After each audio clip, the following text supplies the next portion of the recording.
All right, everyone. This is episode 35. We have an awesome episode for you guys. We have another interview coming your way. This time we have Travis Warren, a big mainland guy with Warren Reptiles, and we are going to be kicking off our very first Morph Spotlight. What should we even call this segment? I don't even think we've come up with a name, Nathan. Putting me on the spot, Lucas. Yeah, mutation time. I don't know. But anyways, by the time this episode's released, we'll have a something that we're going to call it. But I don't think that there's arguably a better Morph for us to start off with. But if you guys know Travis, he's all about Ghost. So we are going to be talking about Ghost today, and we're super excited for that. As always, for those of you watching, thanks so much for supporting us. Like, subscribe, and drop your comments down below if you have comments for Travis. Typically, anybody who comes on as a guest will have access to come on our Zoom meetings that are live with our Discord. So, some point we'll have Travis on to answer questions. So, if you guys aren't a member, go ahead and go to that link below, patreon.com, TheReticLounge. Join our Patreon today. Nathan, anything else before we cut into our sponsorships? Just make sure that you're a member of USARK. If you're a reptile keeper, if you're a retic keeper especially, just make sure that you're supporting USARK and make sure that you're up to date on all of the newsletters they're sending out and if there's action needed. Yeah, absolutely. Let's go ahead and turn it over to our sponsors, and when we are done with that, we're going to be getting Travis live with us to talk about Ghost reticulated pythons. Whether you're just getting into retics or you've been breeding for years, the first place you want to visit is Stewart Design. More and more breeders keep showing up at shows, on Morph Market, and all over socials. Sometimes it may feel impossible to get anyone's attention. Stewart Design helps small businesses like yours do big things through brand clarity, helping entrepreneurs to start and scale businesses that are easy to know and love. Their work can help any company or industry, but they've done a ton of work for ours. Stewart Design created the brand for USARKs, Canova, Reach Out Reptiles, Coiled, and dozens of other well-known reptile breeders. Like many of us, the owner of Stewart Design, Blake, is a keeper and breeder who fell in love with retics. Although Stewart Design does a lot of corporate work, Blake has a passion for working with people in the reptile industry. So, wondering if Stewart Design is right for you? Stewart Design can help if you're just getting started or you're ready to take things to the next level. Maybe you're struggling to stand out and build your presence online or at shows. And maybe you don't want to be like the other guys or get lost in the crowd. You want to make your own way doing what you love. You might just have a big idea and know your business is special, but you need help sharing it with the reptile community. If something here resonates with you, reach out to Blake. Have a conversation with him. To learn more or get started, visit sdidentity.com or call them at 855-SD-LOGOS. Clear brand, own markets, Stewart Design helps create them. If you are in the market for an enclosure for your reticulated python or any other one of your reptiles, Focus Cubed Habitats is your one-stop shop for not only the best-looking cages on the market, but also provide amazing features and add-ons to your cages. We partnered with Focus Cubed Habitats because they continue to innovate and change the way we house our animals unlike any other caging company out there. Their cages are designed intelligently and provide the most stylish and secure housing for your animals' comfort and well-being. Visit focuscubedhabitats.com for your animals' caging needs. Again, visit focuscubedhabitats.com for some amazing and stylish enclosures. We also want to thank VivTech Products for being an affiliate sponsor of the Retic Lounge. Stop by VivTech Products for the best UV spectrum lighting on the market that will enhance and improve your snake's overall well-being and health. Visit VivTechProducts.com and use the code reticlounge23 today for 15% off. Again, visit VivTechProducts.com and use our affiliate code reticlounge23 today for 15% off. Travis, thanks for coming on tonight. You're welcome. No problem. we've been trying to get this done for a while now, but you got busy. You had a birthday. You had work that was going on. I think you had a birthday, right? My son did, Or but your son did. Okay. the main thing is I lost my voice for like on and off for 3 or 4 months. Just So- sickness or Do what? just being sick or Allergies? Yeah, I got sick, lost it. Then it took a while to come back, and it was like 70%. Then I got sick again, and it went out again. So it's just been on and off. Like it's been a pain, but I'm pretty good now. I can talk pretty well. So I feel that. Last episode we did a recording. My voice wasn't there. Tonight I have allergies like crazy. So it's not fun when you're not there. But again, thanks for coming on. We're excited for this. Me and you have talked quite a bit about your ghost and even off related some of your anthrax stuff. That's amazing. But for the sake of today's episode, we definitely want to highlight ghost and stuff. But before we even get into the good stuff, go ahead and introduce yourself, your business, how long you've been doing this, how long you've been keeping reptiles, that good old spiel that people love to give. okay. I'm Travis from Warren Reptiles. I've been keeping reptiles, snakes. I started with snakes since I was 5. My older sister, had lizards and different things like that, and that got me interested in reptiles. Way back when it was just fish tanks and nobody knew anything about anything. There was no morphs or mutations on like really any species besides maybe albino berms, maybe.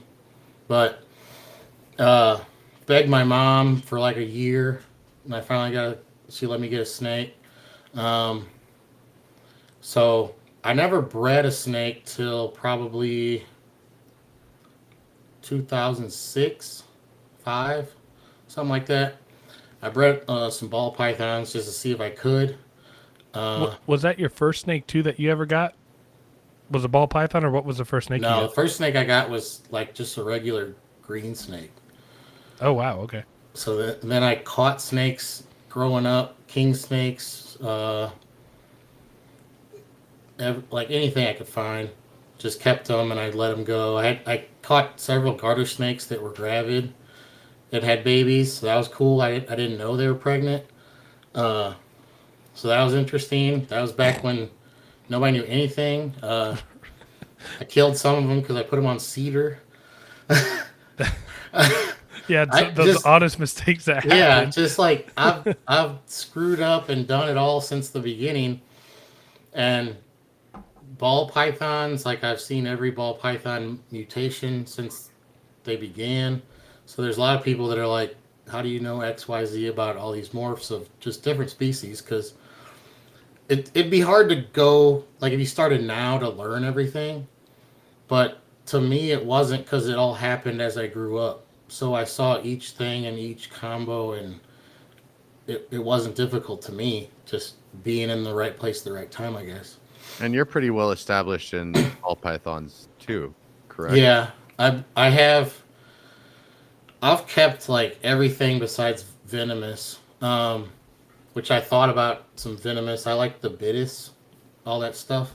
Those are awesome, man. But when I had a kid, I decided that wasn't worth it.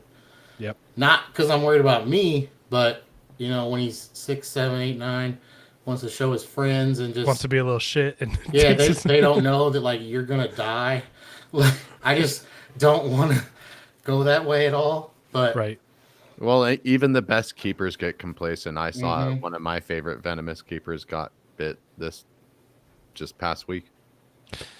Yeah, Yeah. it happens. I mean, when I had, so like I was trying to, I mean, it was already one thing for, you know, my wife to let me even have as many retics as I do and breed. But even just like throwing out the idea, like as a joke, she looked at me and she's like, do you want me to leave, do you? Right. She's like, you. So, but even now with the daughter, it's probably good that I don't do that. I don't have any experience. I have probably only one person here in San Antonio that can like mentor me. I plan to go over soon, but he's got a bunch of different cobras, gaboons, that kind of stuff. But yeah, I like the hot stuff, but probably just never keep it myself either. So I currently breed and have obviously retics, ball pythons, jungle carpets, uh, Brazilian rainbow boas, and then my wife breeds a ass load of crested geckos.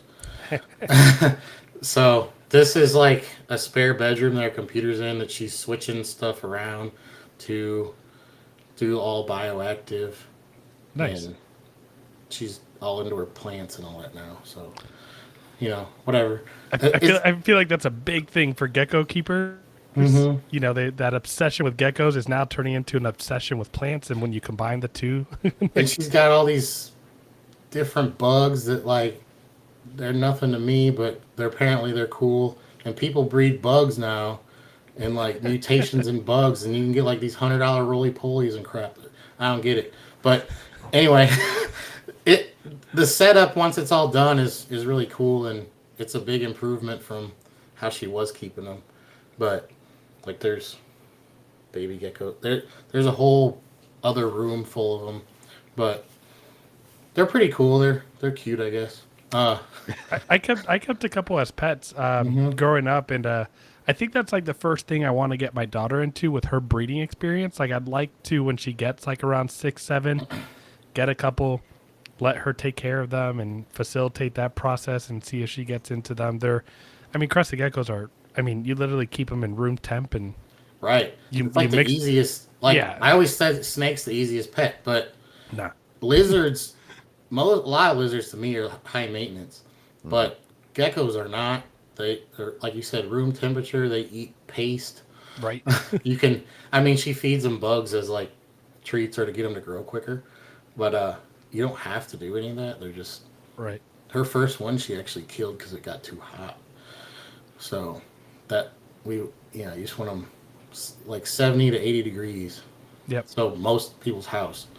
I think you can go down to like 65, honestly. But When uh, when did you get your first retic? so I liked retics forever, and my parents had a rule of nothing over. I think it was 10 feet. So that was never gonna be an option for me, like in high school and stuff. So eventually, when I got to the eight, like there was no dwarfs back then. Hmm. So in the 90s and 2000s, which I mean there was, but not that we had in captivity. So that was not even a thing. My fascination with them was always the like legends and like man eaters and the giant ones that you can't find anywhere apparently. But I still think they could get 25 feet under the right circumstances, Oh and yeah. there might be one out there still. But that was always what fascinated me, and just the legends and stories and stuff. But so when the first tiger was made, I was really into that snake. So I think I was in college, yeah, and I was like, well, I can get one of these and not feed it real heavy, and then by the time I move out, it won't be 10 feet, you know. So I was given the okay. It was like 2009, I believe, when I got my first. It was a tiger. Uh, I still have that snake, and I've never bred it or anything. It's just original like Baldogo line, Nice, like the classic classic tiger tiger that look. you want. Yeah, And I'm real picky, and I looked for one for probably 6 months till I found the right one. But he's real if cool. He's chill. if you have a picture of that animal, send it over our way after this, so that way we could just, Okay. because I think a lot of people, like, we look at tigers now and they look, most of them and a lot of them look a lot different than they did back when they were, before they were heavily started being bred to a bunch of Mm-hmm. different stuff. Because a good classic tiger, man, there's not a lot that beats it. They're great. That was Yeah. one of the first morphs I had to have in my collection. Yep. If I only could have like, let's say 4 or 5, that would be one. Right. Is I the original tiger, which they weren't. I don't think the original tiger was that big. Honestly, everybody thinks it's like gigantic genetics, but Bob and all them had 20-foot Sumatrans and stuff that they bred the tiger to, and the Barkers. I think they made the second clutch of them, Maybe they're the second to make super tigers, honestly, I think. Anyway, all that stuff was giant back then because of the imports they bred that male to. And the original tigers would get 19 to 21 feet was like normal Yeah. for like the first several generations of those. But so, and they had like a big knotty like bulldog head, and they were beefy snakes, but it really wasn't because of the import male. Yeah. Some of the biggest pictures of tigers, or some of the pictures of tigers that I've seen, they have some of the biggest head. You see like a whole head covering up a hand of tigers often. But Yeah, mine's it's not real long. It's kind of square, but he's got like big like knotty head muscles on the yeah. back. Yeah, those Yeah. jaw muscles. That's awesome. So So you got your first one in college, and when was it everything that it lived up to? yeah, they're great. They're probably my favorite snake. They just get too big for most people. Right. So, I mean, the future has always been breeding whatever look you want and to try to get it bred down into the super dwarf stuff, which I'm on the process of doing that, and I've been trying, but I want to get everything I breed is recessive pretty much, even in ball pythons and stuff. Like I'll mix codoms in, but it takes a long time. Absolutely. Like double, triple recessive stuff.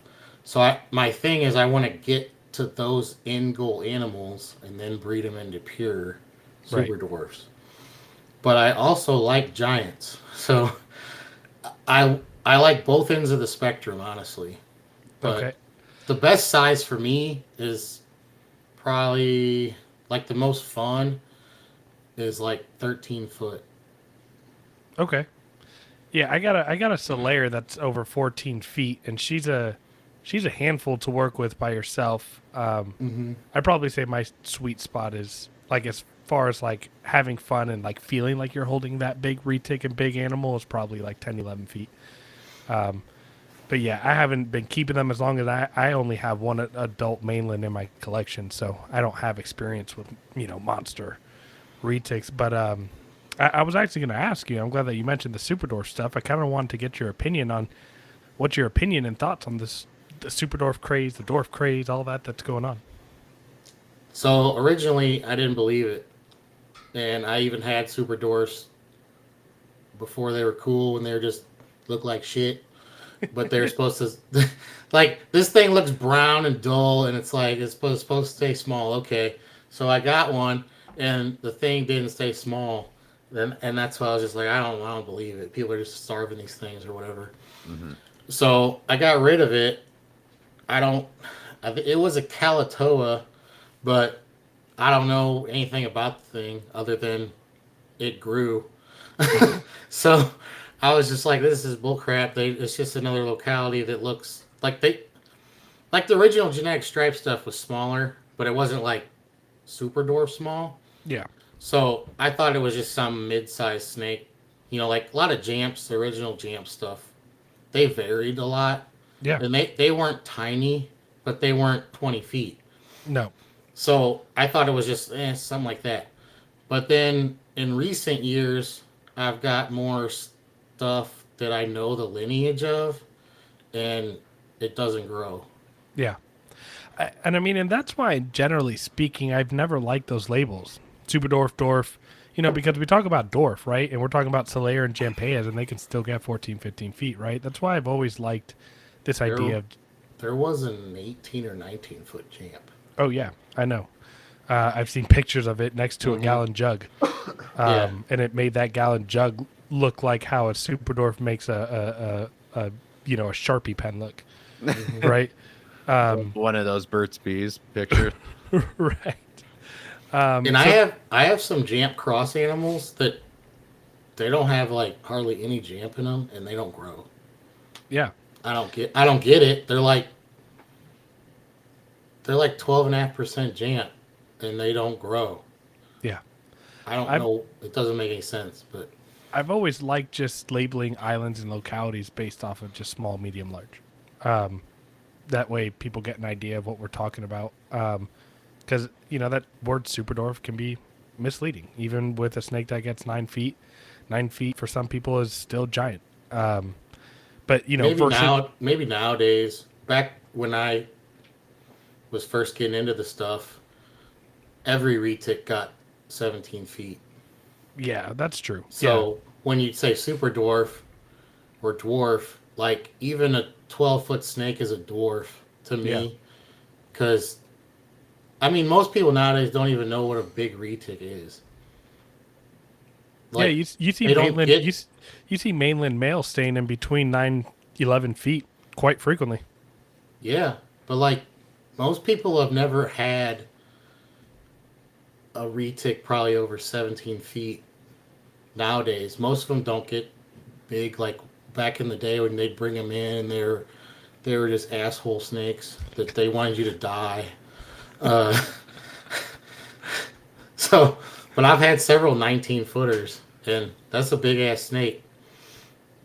Yeah, they definitely seem few and far between. I've met a couple people here in Utah that have them, but even in their collections, it's one or two animals. But everybody tries to say they have an 18 or 20-foot retic, and then you see it and it's 15 feet.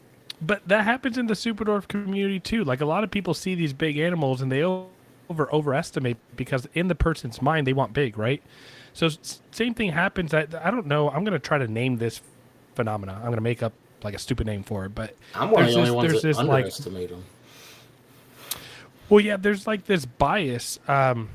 There's this bias that like, okay, I bought a superdwarf, so I want my superdwarf to be small, and therefore, I'm going to say that this animal is 6 feet. But when you look at it, it's actually 8 feet. And then it's the opposite for the mainlands. They're like, oh, this snake is 18 feet, but in reality, it's like 14 or 15. I think maybe some of that's due to the thickness of the snake. Like Right. super dwarfs, they don't get thick. I mean, they can be like fat because they just don't get long. But like a skinny super dwarf can curl up real tiny, but it's longer than you think when you stretch it out. Right. Okay, so I'm gonna be the guy. I want to jump into Ghost. Okay. Nathan, open us up with that opening question we have for him in regards to Ghost. Travis, what?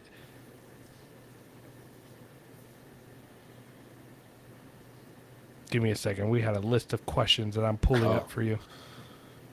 Why is Ghost your first Morph spotlight thing? Just because you like it, or? Well, I mean, for me, what got you into Ghost? Was it influenced at all by the work that Ben Rennick was doing with Ghost back in the day? Like, yeah, we were close friends. We lived about 45 minutes apart, so I would go down there I wouldn't say all the time, but on a regular basis. And so I got to see the original mail a bunch of times, and my original focus was genetic stripe, which a lot of people know me for that. mm-hmm. And when Ben made the first Ghost genetic stripe, I fell in love. Yeah, I fell in love with that animal, and I was just blown away. And every time I'd see it, I'd just drool over it, but I couldn't afford it. So a couple years, he kept it, and when it was maybe 3 years old or something, I gathered up enough money to buy it. So that was, I believe, the only one he ever made. The female. Man. It was the second one made. Sal made the first one, I think, like 3 or 4 months before Ben. But yeah, I got that animal, and that is what got me into Ghost. And I mean, seeing the original, he was really nice, not tempered, but looking. he wanted you dead.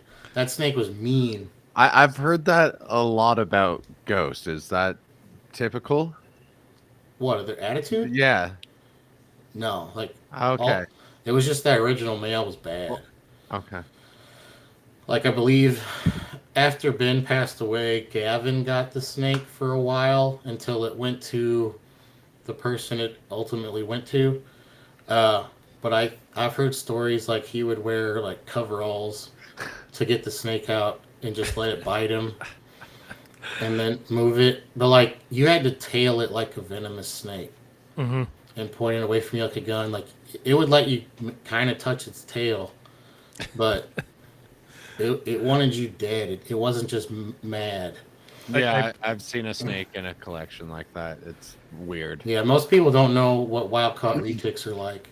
I had a male Kalatoa that was not fun with, and during breeding season, he was like that. It was hook out by his mid body, me holding his tail, and just doing this one. Well, he was like that all the time. Yeah, yeah. No, thank you. Especially He had a big head. He had a big, long head for his size. Like he was old. I mean, he died, but he was probably 20 years old when he died. He was imported as an adult. Do you know where Ghost was imported? I think I have a list that I can look, but do you know where Ghost, what island Ghost came off of? Because you mentioned that long head, right? And as I'm looking through the pictures that you've sent to us, that I'm going to be showing them as we talk about them, they typically do have that long snout. You know, it starts with the wide base, but it gets very narrow, and they have a longer head. I mean, especially if you compare it to like a Suputria, like Soleil or something. Right. So, I believe Stan Shearis imported that male, and I think he got the purple pink. I don't know if anybody knows what that is anymore. I think he got the albino anaconda.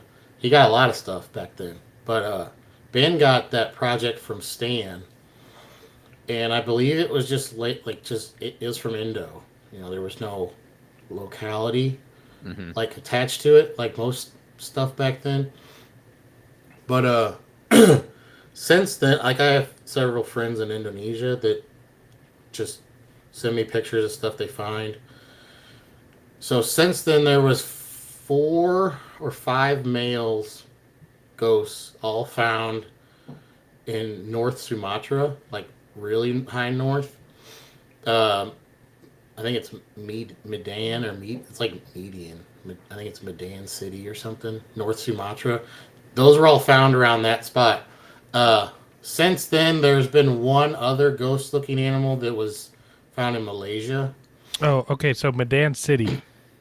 Yeah. So I'm looking. So a buddy of mine did a lot of research and talked to people all over the world to get a bunch of different morphs and trace back to import in which locality. And I'll name off these that I have so far: anthrax, hypomelanistic, sunfire, platinum, tiger, jigsaw, clown, pied, rennet ghosts have all been found on Sumatra. Ghost was found in northern Sumatra, Medan City, whereas the other mutations were found from mid to South Sumatra. That sounds right to me. Anthrax has been found forever, I believe, all over Sumatra. Yeah.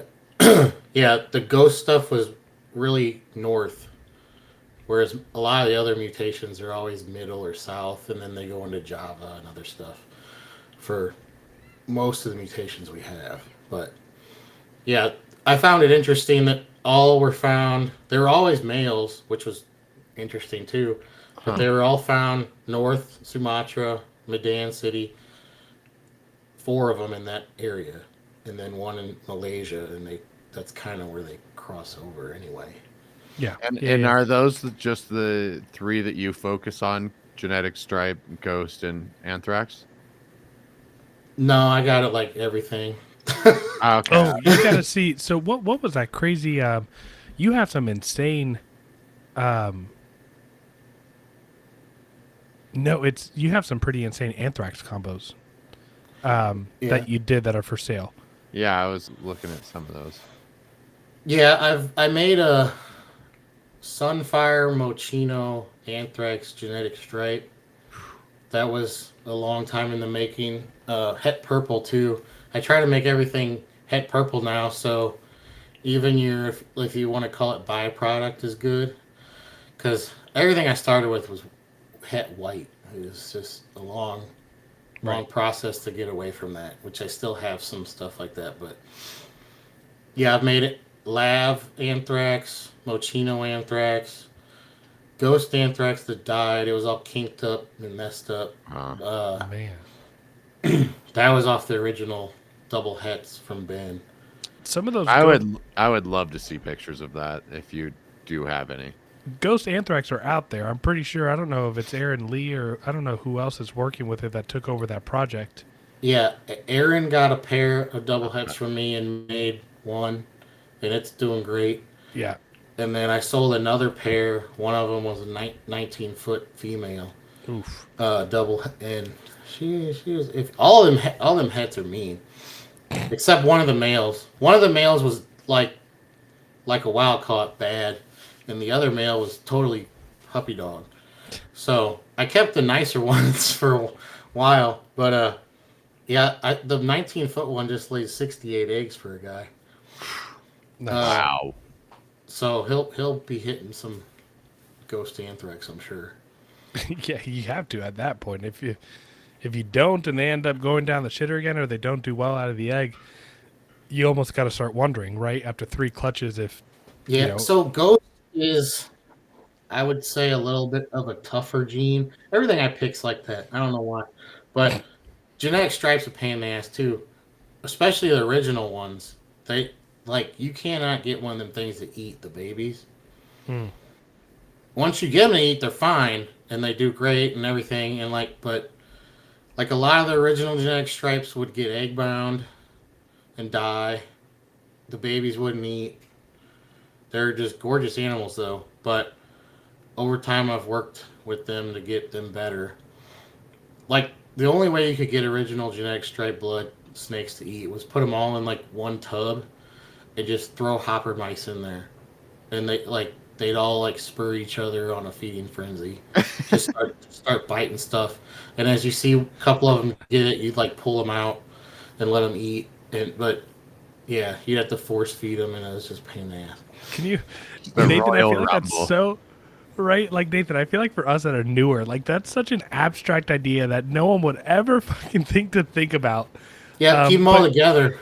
Right, but yeah, I mean, I keep all my babies together for a while until they have that first shed. But just imagine, well, shit, these things won't eat. Let me put them all together and just toss in a freaking hopper. Mm-hmm. That's crazy. That's awesome. I really love Or listening to some of those. Chicks and quail helped. But Some of the old school stories are my favorite. Yeah, ghosts are okay. They eat fine and all that. It's just they don't cut the clutch. That's all I'll say. They want to run out of the egg and die. Really? Yeah, the hets won't do it, and all the visuals will. Man. I don't know why. It's annoying. Huh. But you kind of want to let them hatch on their own. Don't cut them early because it's I don't know why, but it's they see sunlight and just want to come out. They melt. Mm-hmm. So say you have 10 of them. That back when you get some hets and breed them, you get 8 or 10 ghosts. 7 of them would die. Mm-hmm. Jeez. They'd all just come out the next morning and they're all dead out of the egg. Damn. Mm-hmm. And that's heartbreaking, especially when you see visuals just looking, nice like that, and they're just, that. I picture that sight. I've seen it with a couple of my animals where you see them out of the egg and you go to open the tub and you could just see them all crunched up and overflopped sideways and shit. It's a tough feeling to look at. Let me ask you this: with Ghost, you work a lot with Ghost now, and I kind of want to hear how you got some of those animals from Ben and kind of what that history is like with where you started getting some more of those animals and really decided that you were going to start pushing Ghost and working with it pretty well. Well, I mean, I fell in love with that Ghost GS, so I got that snake. I bred that several times making hets of different types, and then I got several pairs of the double het Ghost anthrax when he made those. So those were all off the original male, and I had another F1 het that was from, believe it or not, it was from his he had a 21 foot tiger that he bred the original male to. So I had a normal from that, But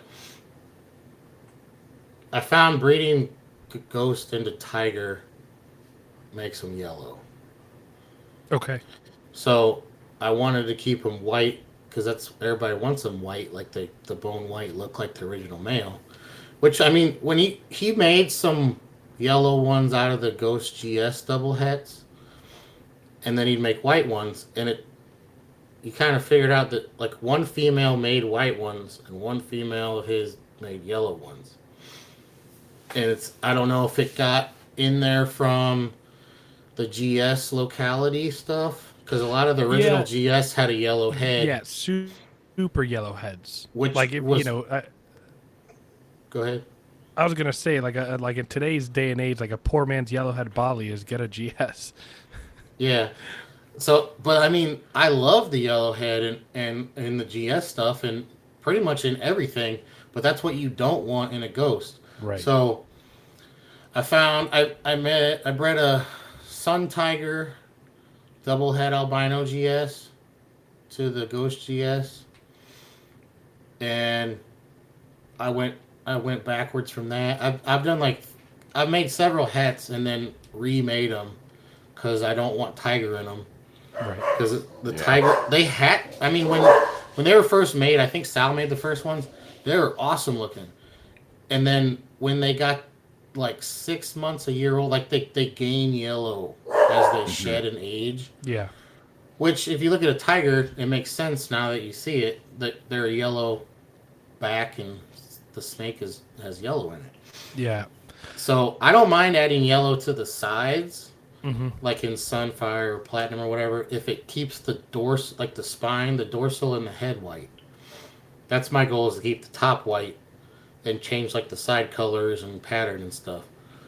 So I've gone back and bred into original stock multiple times, I think 3 times, to try to keep it white.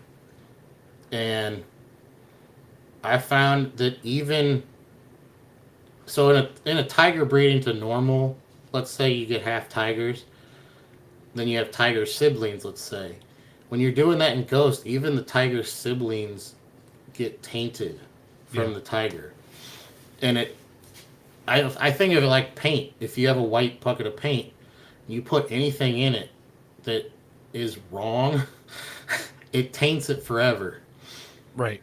You can't make it pure white again, no matter how much you can, I guess, over many generations. But you got to go back Now and you're start just from working the too original. hard, right? Yeah. Yeah. It's easier to just go back to the original. And, I almost wonder how that's going to be impacted with taking it into Kalatoa, because an observation that I've made over time.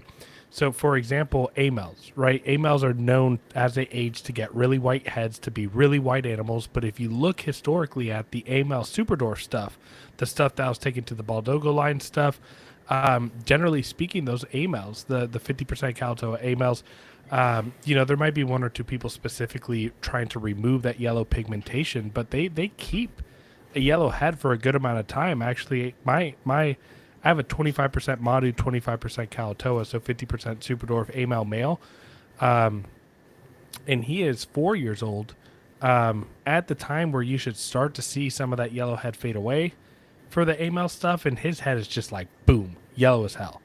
And so I'm almost wondering how that's going to end up faring with the orange, or not orange, with the ghost stuff.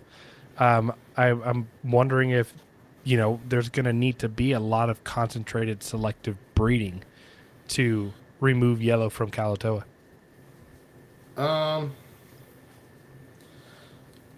So the original, if you want to talk about amels, they were white too. And I think they were originally bred into tiger stuff. So I think that may be the same case. I don't know that it's per se the Kalatoa doing it. It's just they've been tainted so far back up the line that you're gonna have to get it out.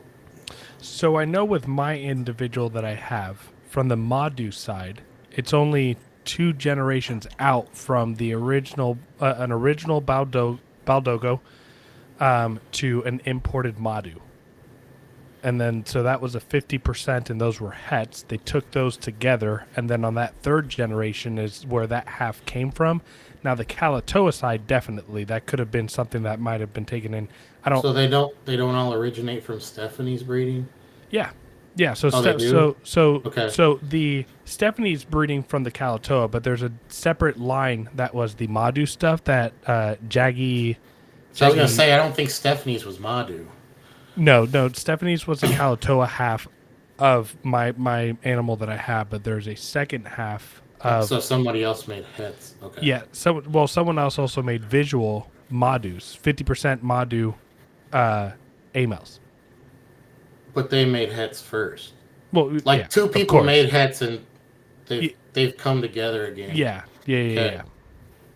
Yeah, Okay. that actually, I know that my pairing came from a visual amel to the visual Kalatoa.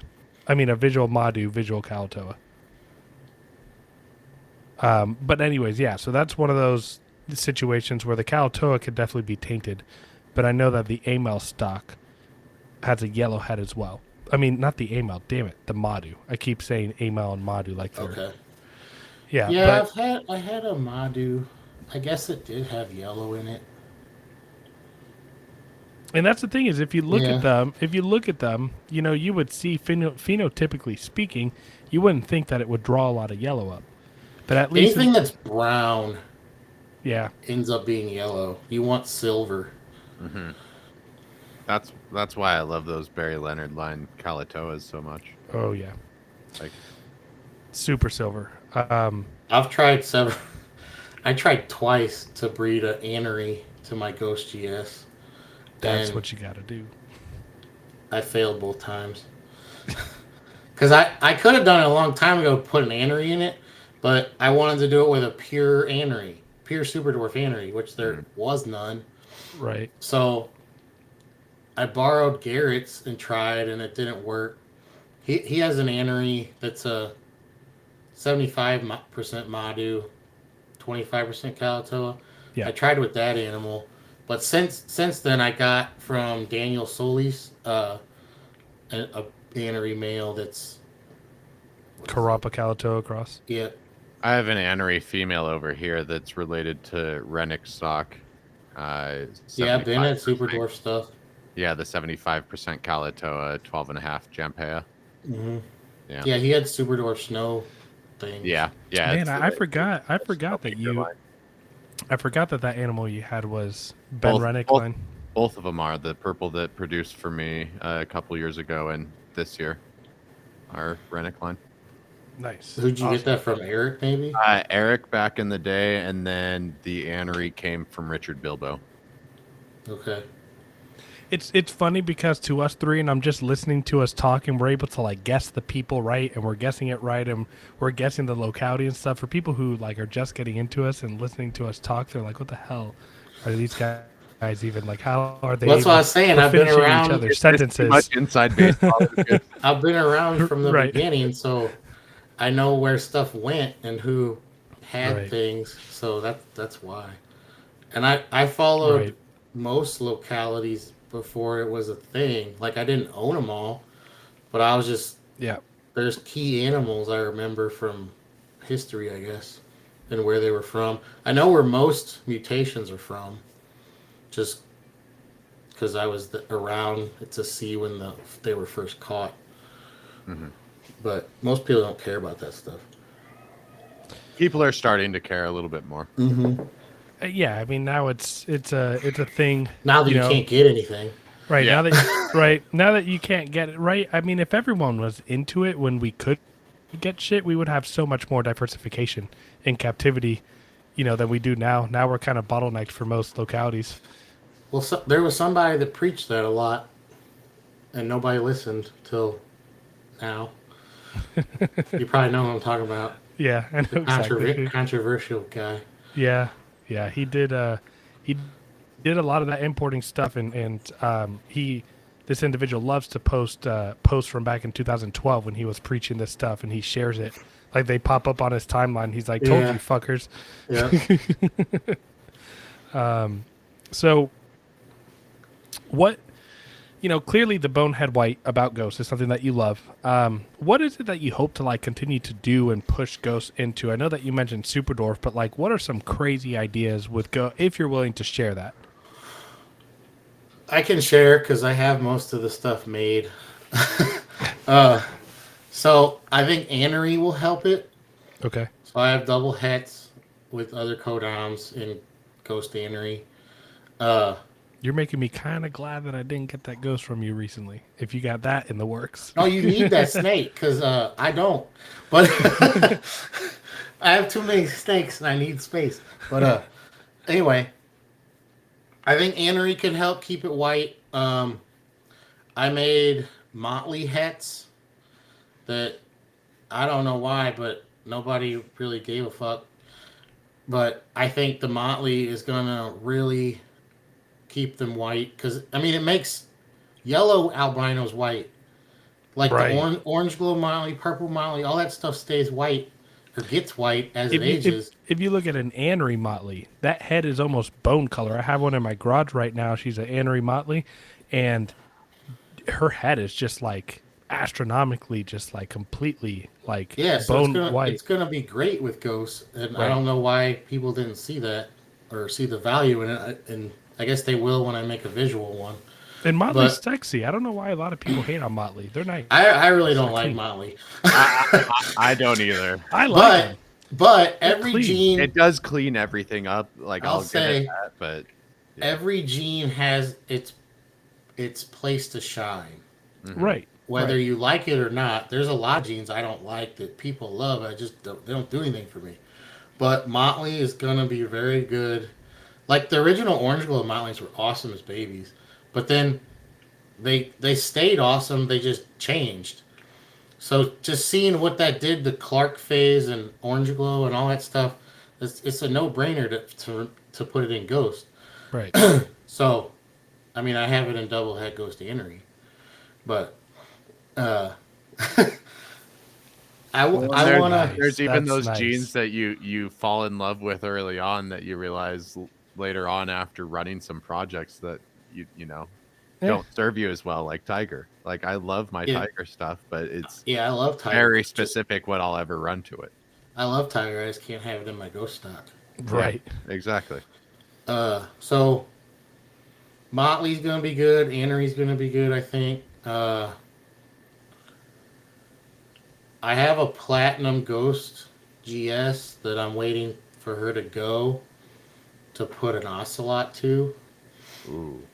I was just thinking that I was going to ask you if you think, I was like, everyone and their mom right now wants to get Ocelot into everything. But if we're talking about a truly silver snake, like I feel like Ocelot's a no-brainer there. But the issue with Ocelot, and I'm sure that you've already had some forethought with this, is their heads are Yeah. remarkably yellow.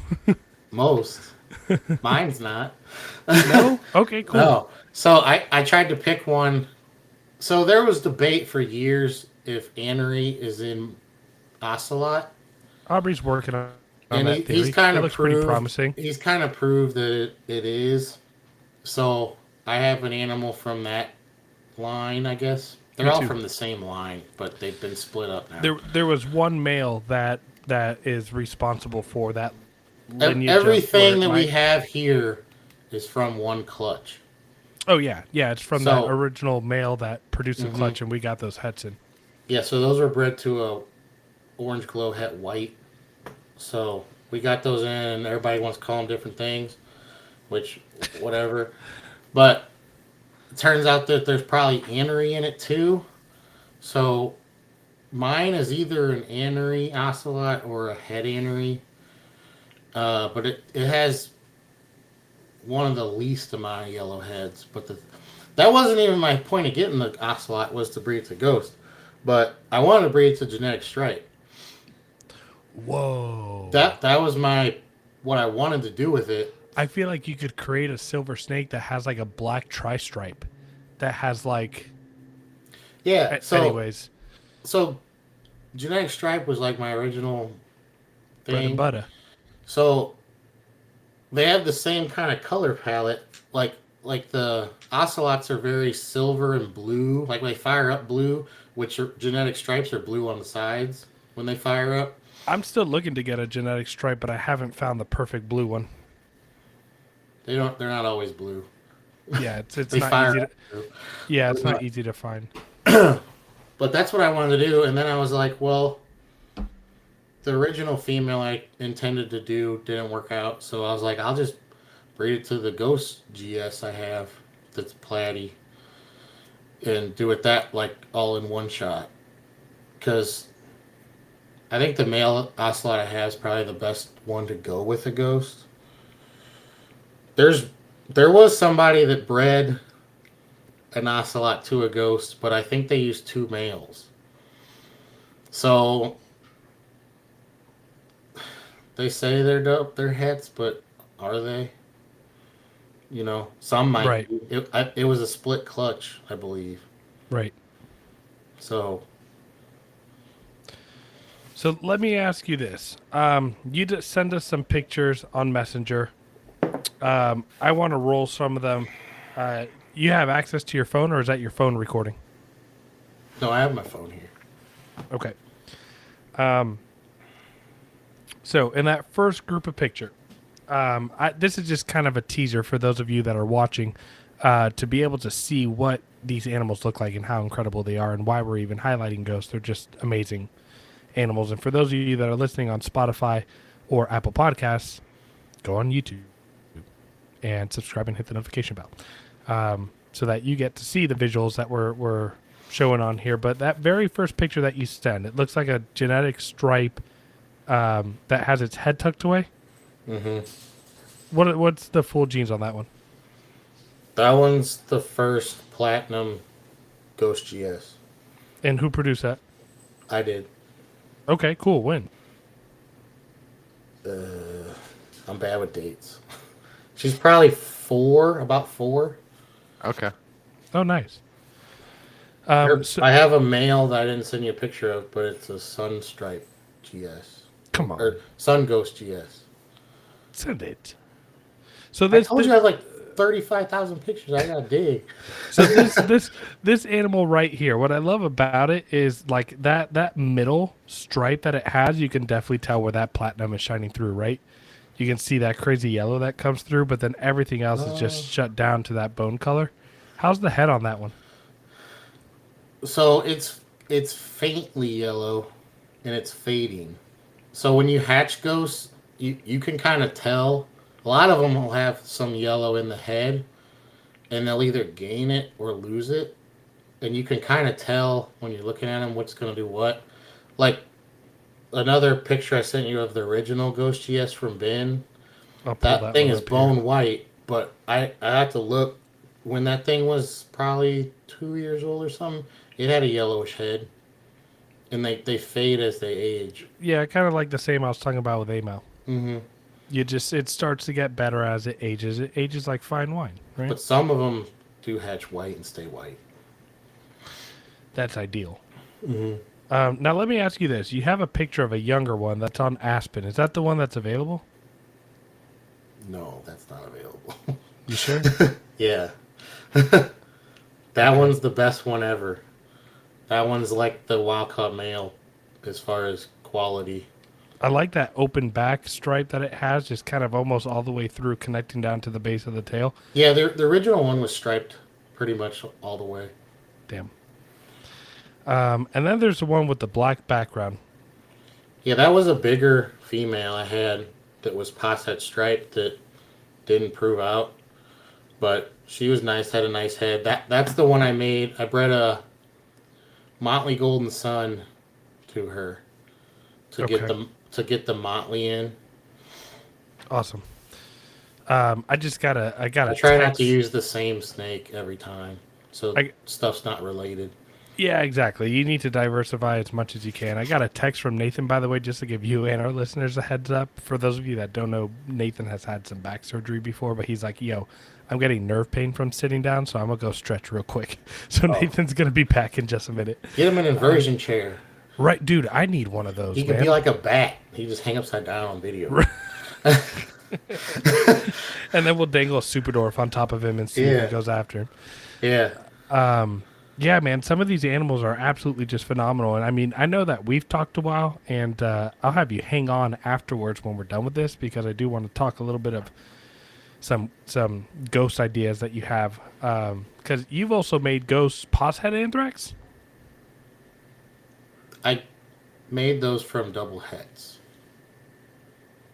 So double head ghost anthrax to double head. Okay, so So basically I made the visual. anthrax and ghost 66% pos head the other one. Okay, so I like that. I just picked up a 50% Super Dwarf Graniteback female. So that male ghost 66% anthrax that you got, that's looking really attractive right now. Yeah, you need that. And he'll breed too. And I pretty much guarantee you he'll prove anthrax. We'll He's talk got about that. silver gray eyes and a broken up pattern kind of. Ghost is pretty much a striped snake, like in its original form. So, All right, what I'm gonna do here is I'm gonna post the picture of the animal that Travis is trying to get me, who has tried to get me to buy for a while, and I'm gonna post it on here right now. You guys should be able to see it, and you guys drop in the comments below. Should I pull the trigger on this animal? Obviously, I feel like it's a no-brainer, but that you know, there's male always- was white as snow when it hatched. That's okay. why I kept Nathan, we called you out. We talked about your I- stretching and no, your nerve pain. I heard the whole thing. Okay, yeah, great. you gotta be a Great. bat. Retics like bats, so there you go. We need to get you an inversion chair. Yeah, get you bit in the face. If we get five new Patreon members, we will use the Patreon funds for the month of May to go towards an inversion chair for Nathan. Oh, I will not use that chair. No, Promise you. come on. No. Yeah. So now we were talking about how now that I got this 50% Super Dwarf Granite back, that male ghost that he has, that 66% anthrax. Yeah. Man, you're killing me, Smalls. It'll prove. You said he'll prove. Yep. I'd sell it as a 100% hit if it wasn't it's- frowned upon. Right, if it was statistically speaking. Yeah. But so I'm really Let me good at see picking here. hats of all types. I feel like anthrax especially is just a little bit easier than anything to spot too. Yeah. especially so like I don't know if you heard this part that Travis was saying, Nathan, but he was talking about how ghost generally is pretty striped down for the most part. Mm-hmm. And this male, I can't even find the picture. So Travis, you're gonna need to send me an updated pic. Right But- now? No, not right now. Oh. But if I'm really considering this. But anyways, because I mean I think that would be dope to be able to make first generation 25% Super Dwarf Anthrax 100% Head Ghost. That'd be cool. Mm-hmm. Who would buy that clutch? I feel like a lot of people would. Even though it's only 25%, but at least it's a start, right? Yeah. Okay. Talking about ghosts again. Any ghost pairings that you have going on this year? I have one right now going on. It's a platinum motley double het ghost anery to a marble double het ghost GS pos het anery. Okay. So we're possibly best case scenario is we're talking about a platinum marble anery ghost. Yeah, but I'm not holding my breath on the anery. Holy She's crap. she's a quarter. She's a quarter Kalatoa, and the male is a quarter Jam. Okay. But I just want to see the motley So stuff. 12. Go ahead. Yeah, and I feel like Motley. I feel like even with Motley, with how strong that feature it is, I'm wondering if you could even take a Motley Tiger into Ghost and see if that Motley wins over. Because polygenics and breeding for specific traits, it's really a war on which one is stronger, and I wonder which one would win that battle. So my thoughts are the Tiger Ghost is no good, but they've been made, so people have them. So I think Motley can fix it Cool. in your Motley Tiger scenario. Right. I think if you're gonna breed the Tiger Ghost stuff, the Motley Tiger Ghost It's should it's keep needed. it whiter. Yeah. You'll still have other stuff that's not Motley, I guess, but I got something else I didn't ever share about the ghost stuff. What's that? If you want to go back to that, We I can. just thought I was gonna do a write up on it, but I haven't ever. I don't know if I'll ever get time to. So Retic Lounge exclusive. Exclusive. back it up. Here we go again.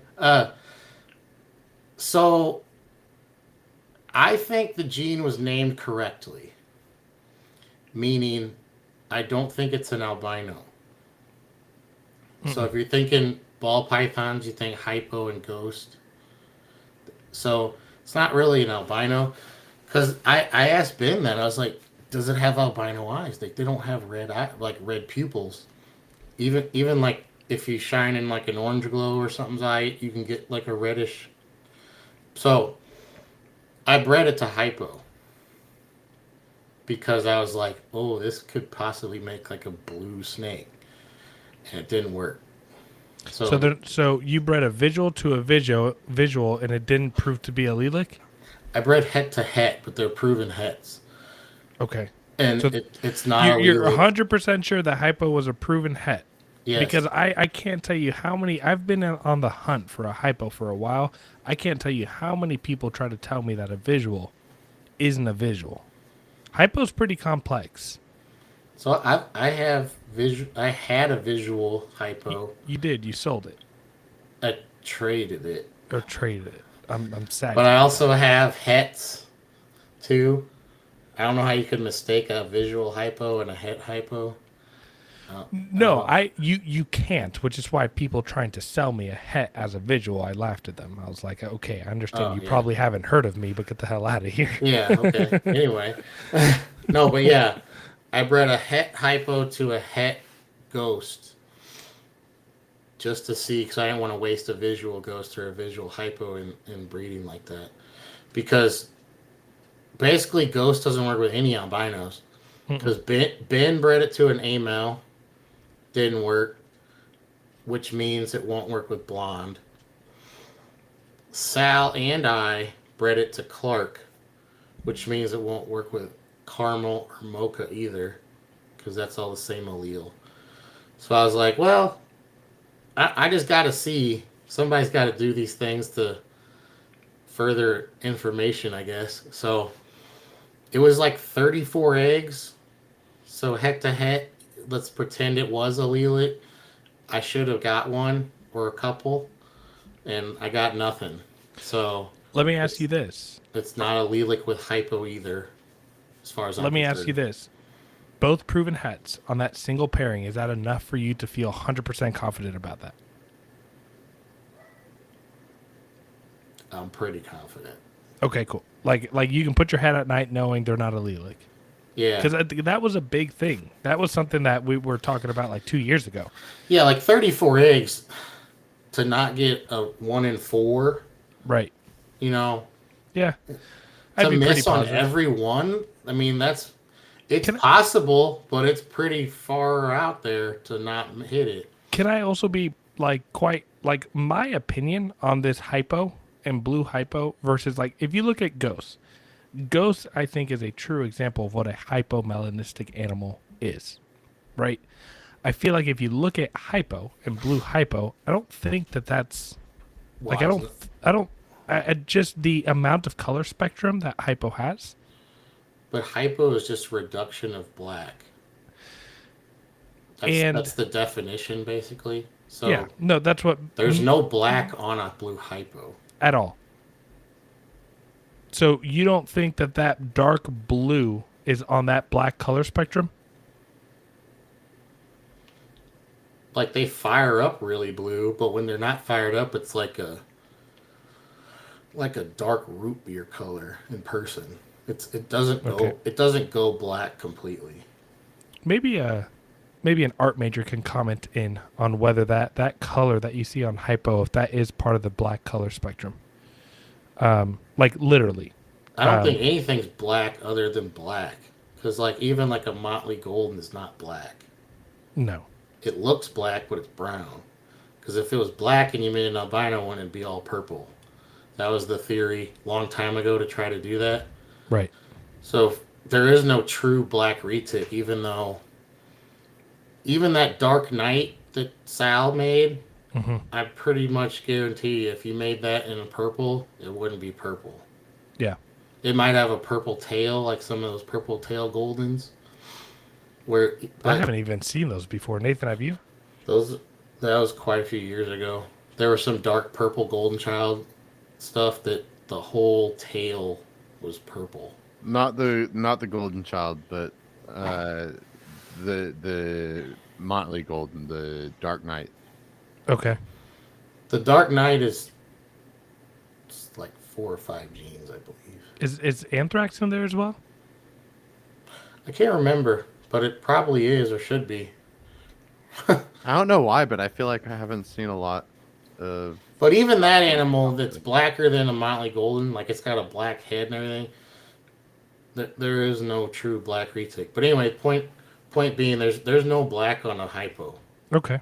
So, definitely would be under that category of hypobalanistic, but I mean, it's an interesting concept. I mean, I thought that whoever came up with that, and then the fact that you went out to try to prove it, I think that was a huge pairing. I mean, it honestly it was also a letdown in the sense of like what could possibly be.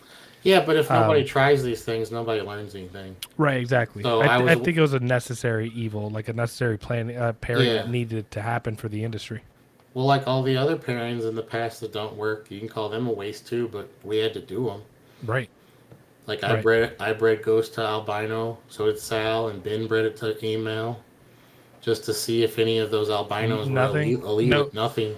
No blonde, no caramel, no. Nobody's tried blonde, caramel, or mocha, but since at this point we got to be pretty sure. Well, caramel and mocha is the same allele as Clark, so it's all the same gene, kind of. And so is blonde and amel. So if it didn't work with the counterparts of those, it shouldn't work with any of them. Yeah, that makes sense. That's at least my theory, or whatever. But anyway, I wanted to announce that, it doesn't work with hypo either. No, it's its own gene and its own gene alone. You can make double hets of all that stuff. Like you could make, I don't know why you'd want to make a purple ghost. Probably couldn't tell anything. But like you could make a hypo ghost, and it'd probably look like a blue snake. Yeah, probably. That's my theory. That was my theory. Yeah, but I thought it might be allelic.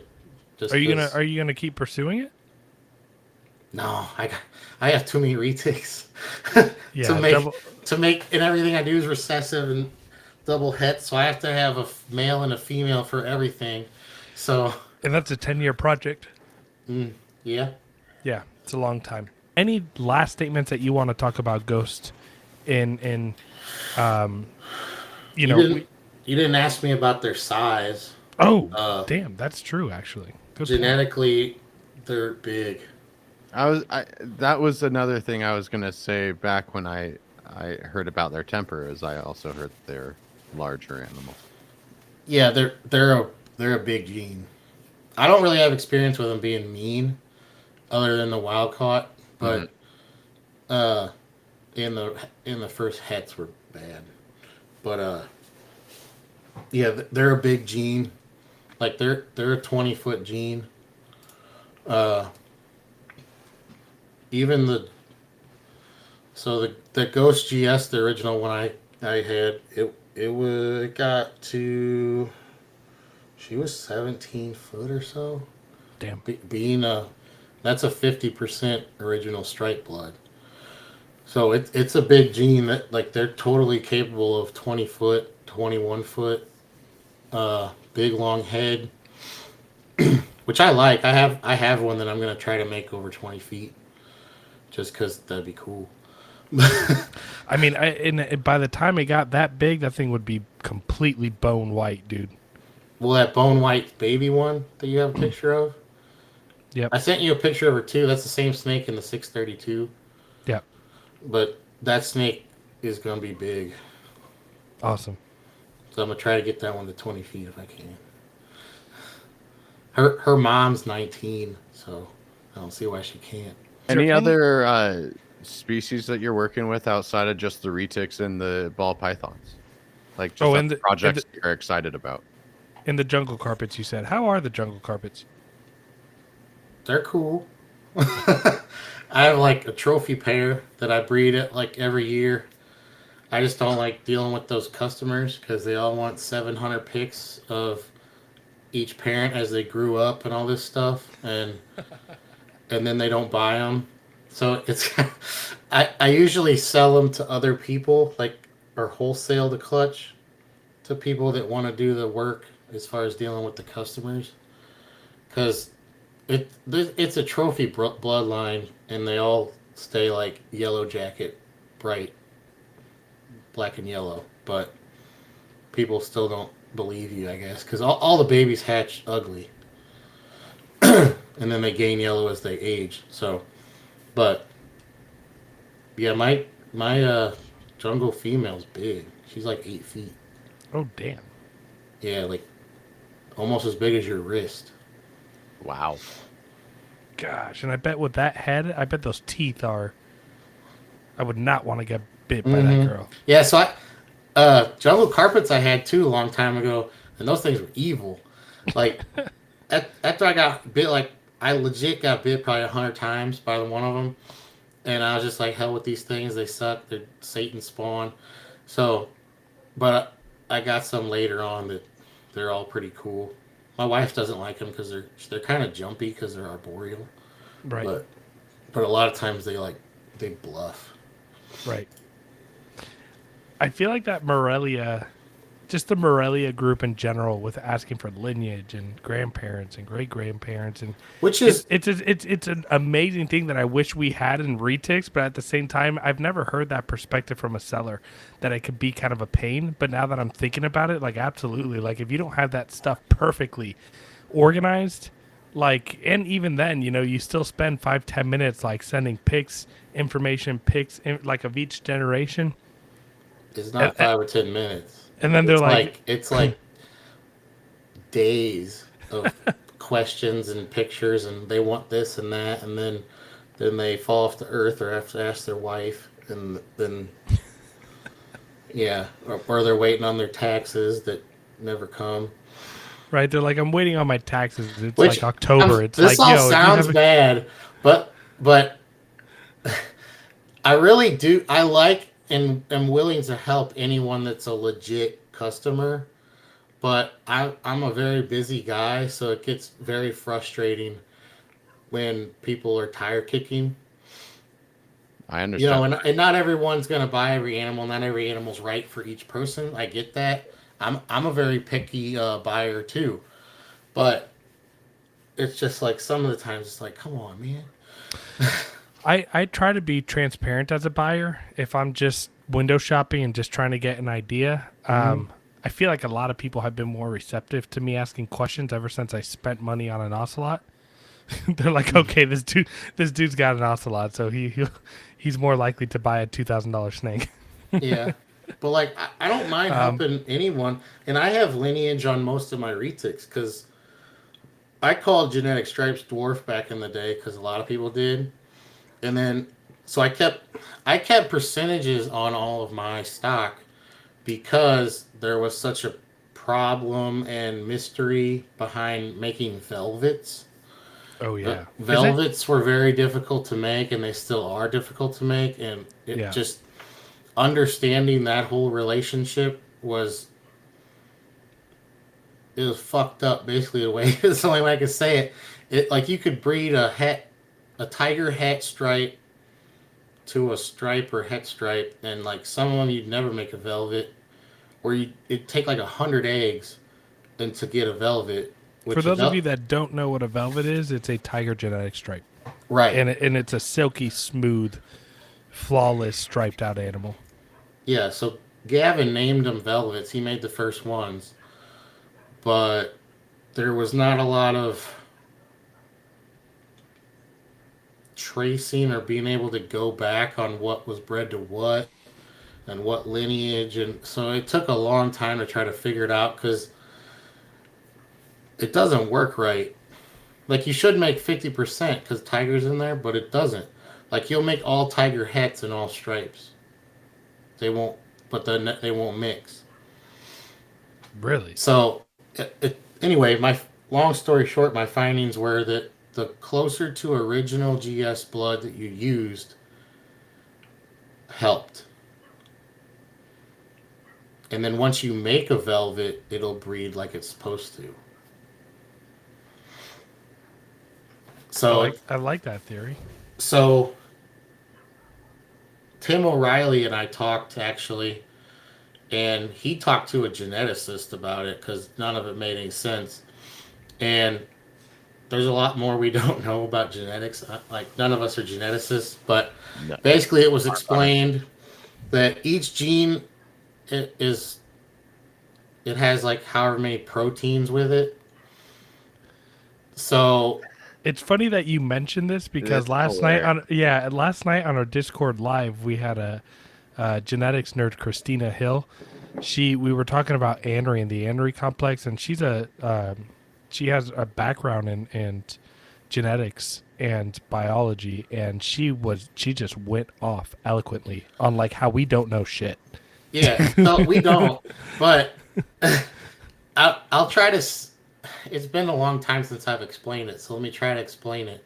But you can tell me if any of this makes sense. So before you explain it, after you explain it, I do want to go back and get back to the root question that Nathan asked about any other cool species that you keep, because that was in the back of my mind. I was like, no, I'm curious about that too. Okay, so basically each gene has I look at DNA like a ladder, not all twisted up. But if you make it look like a ladder, each gene has like 2 spots, like, and we call it like the alleles and all that. So I don't know where I was going with that, but anyway, each gene has a certain number of proteins. Genes have ladders. Yeah, and so to make them stick together, it was explained that you need a certain amount of proteins on each side of each genetic. So let's say tiger and genetic stripe just don't have enough to stick and combine. And every once in a while it works. Like there's enough of whatever protein is needed for those 2 genes to stick. And like that's why it's so hard to make them or something. But once you do, it's present. They're forward. So Tiger and GS just don't like to combine because something with the proteins or something. I'd have to. I think I'm sounding stupid right now. No, you're not. I mean, protein has a lot to do with it. I'm sure. And as a matter of fact, I'm even gonna right when we get off, I'm gonna text Christina Hill and I'll let her know to watch out for this episode. I would love for her to give an explanation on just building on that thought, and I could send that to you, or I could connect you to. She probably has some decent answers with that, but not every gene likes to stack. No, not at all. And I mean, this is one rare instance that they you could think of it like they repel each other. Oh, interesting. Like they don't want to combine. Right, it's like and magnets. You gotta keep trying. That's why it'll just boing, and you'll make all tiger hets and all stripes, but none of the combo. They don't stick. That's got to be a really just like ego defeating combination of work. So anyway, the point of that was that I kept and tracked the percentage of my original GS blood back to Bob. And I labeled them as dwarf in the beginning because a lot of people did that. But I changed a lot of times, not so much lately, but I used to give out a genetic paperwork with every animal I sold. And I would put on there like 56, whatever percent, 62.5%, whatever original GS blood if you're buying genetic stripe stuff from me. Because I have it tracked and I know what each of my animals are. And the only reason I tracked it was the whole trying to figure out the velvet stuff. Okay, interesting. All right, so which, by the way, I feel like not a lot of people are doing that, which is pretty cool that you even have that information. But so you have you have some carpets. You have your wife has crested geckos. Yeah. You have retics and ball pythons. Anything cool that you're working with? And That made it seem like none of that's jeans, cool. No, I just have like any other I have animals. a Like even caramel pets. berm, Oh, cool. and then some like really red or Brazilian rainbow boas. Uh, yeah, lots of ball pythons. I've had ball pythons when I liked them when they were junk. Nobody liked them, and I just look at them in encyclopedias in like elementary school. Because like that was a snake that I thought was cool looking that I could keep that didn't break the house rules of length. So, but there used to be stories of 6 foot ball pythons all the time, which nobody's ever seen one hardly. But Like those 4 or 5,000 gram females. yeah, Right. but I cut hair and I heard a story today of I- a ball python outgrowing someone. So I thought that was hilarious. I love it. right. So, but yeah, I'd love to get one of those burn balls. Yeah, Dude, they look pretty very cool. I used to be very, very heavily against the hybridization of things, but I mean, as I continue to just focus on retics alone, and I start to see the Timor retics and Hey, you could buy one of those, Lucas. I've talked to him. They're too much money for a hybrid. I mean, don't get me wrong. There's zero market for it. So not that They are expensive, but Yeah, Timors they're are expensive. anyway. Yeah, to each their own, because to make a hybrid is not easy. So I'm not saying it's overpriced. I'm just saying for me and what I'm doing, to buy a hybrid for that much money is just not on my If you're buying a hybrid, it's for a pet because you like it. right. Like And I'd love to have a jungle retic or a burn ball. I had a bat eater, and I don't know. I was just like, why do I have this thing? Like they're cool looking, and then I got it, and I was just like, what am I gonna do with this? And the thing was creepy. It would hunt me. Like as soon as you turn around, it's like staring at you, trying to kill you. one of the things that I'm interested in trying to get is getting a prog shy berm and trying to hit that with the super dwarf. Yeah. I'm sure a lot of people are they're going to be legit. trying that, but They're a legit dwarf, but I heard they're like spastic. Like I mean, I feel like that's like they're spastic and bite and just like a terrible captive. from what I've heard, I've never had one, but we got a buddy who just recently got a hatchling from some of the recent clutches last year, and he says that she's fairly decent to work with. good. I hope it's just the original wild caught stuff like retics Right. were. Retics were always nasty, ill-tempered snakes. They said, but people didn't understand the feeding response. So most of them aren't mean. It's just they want to eat. Their initial thought is to eat. Right. Yeah, give them a 5-minute break and just give them that stare down session, and usually they'll break out of it. I have a blonde tiger that's like, she's super tame, but it takes like you said, like 5 minutes to break her feed response. That's how one of my ternate females is. It's insane. I gotta Like she'll bite herself and roll up in a ball and all kinds of shit. So like as soon as you touch her, she flinches and jerks and she's nutty. But like as soon as she realizes it's not food, then like you can hold her like anything else. She's totally tame. She's just, I guess, stupid. I don't know. But no, seriously. I mean, people ask me. I reference this term when I say, for people at work and people who don't work with snakes, I'll sometimes say, "Yeah, I jab my snakes." And like, what do you mean you jab them? Like, yeah, I jab them in the face. And I coined that after that ternate female because literally the only way I get her sometimes to turn her food response is if I'm taking that hook just like doom, doom, just like right in her, like to get her to finally stop. I'm not like bashing her face with the hook. I don't, just to be very clear, but it's got to be like, you know how people are like, tap training, turn off feed response. You just tap them with the hook. No, this one I need to literally touch her face like 5 times, just like boom, boom, boom. Yeah. Like I need to get I her.